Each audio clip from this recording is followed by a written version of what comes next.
Pozdravljeni, z vami sem Minka Gantar, no in danes se potikam po gozdu in razmišljam. Razmišljam o pravljicah. Zdajle smo v tem pravljičnem času pred novim letom in prav čutim tako eno škratovsko energijo tukaj okrog, kjer hodim. In najprej sem razmišljala o pravljicah, ki smo jih brali kot otroci. Heidi, vemo, da ta švicarska deklica je res živela in njena prijateljica Klara.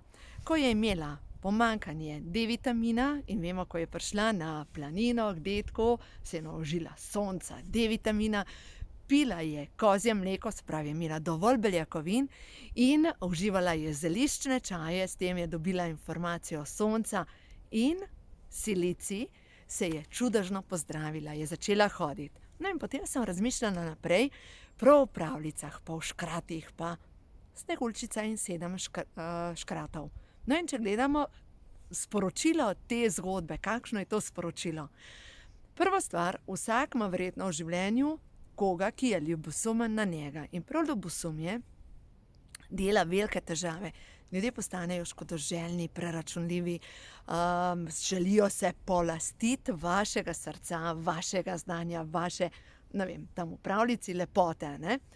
In zdaj, če gledamo, kaj je ta čarovnica naredila. Ker je bila ljubosumna, je hotela Sneguljčičino srce. No, in ravno tako se zgodi. Ko so ljudje ljubosumni na nas, hočejo priti do naše srčne energije. Dejstvo je, da naredijo nekaj, da nas preženejo, da nas odženejo.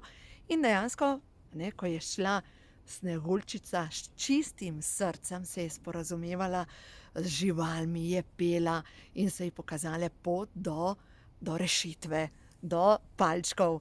No, in ko je tam živela, ko je čarovnica izvedela za to, da Sneguljčica še vedno živi, kaj je naredila? Zastrupila je jabolko in ga ji je nesla pod pretvezo, da je to darilo. No in zdaj pomislite, v tem času dobivamo ogromno daril in nekateri ljudje, res iz srca podarijo in čutimo to.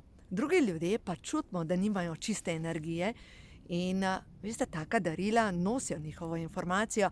Dajte to podariti naprej. Ne zadržujte tega doma, brez tega ravno tako lahko živite. Naj gre ta energija naprej in če boste to blagoslovili, se bo zgodilo, da to dobi tisti, ki dobi vašo energijo potem naprej. Ker tisti ljudje, ki podarjajo škodoželjnostjo, taki vam prinašajo v hišo dobesedno slabo energijo. Zato ta darila imajo svojo težo. No, tako da vi podarjate z ljubeznijo, če pa karkoli dobite takega, kar pa ni z ljubeznijo, brez slabe vesti podarite naprej in dovolite, da v vaš dom pride nova energija, ker sonce je vedno bolj močno, z vsakim dnem. Začelo se je že koledarsko novo leto našo, še majčkeno pa se bo obrnilo. Mislim, koledarsko naravno novo leto se je že začelo z 21. decembrom, preobrat.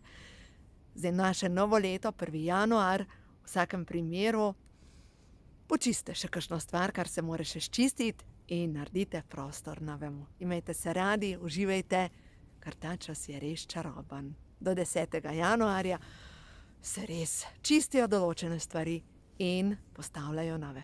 Imejte se radi.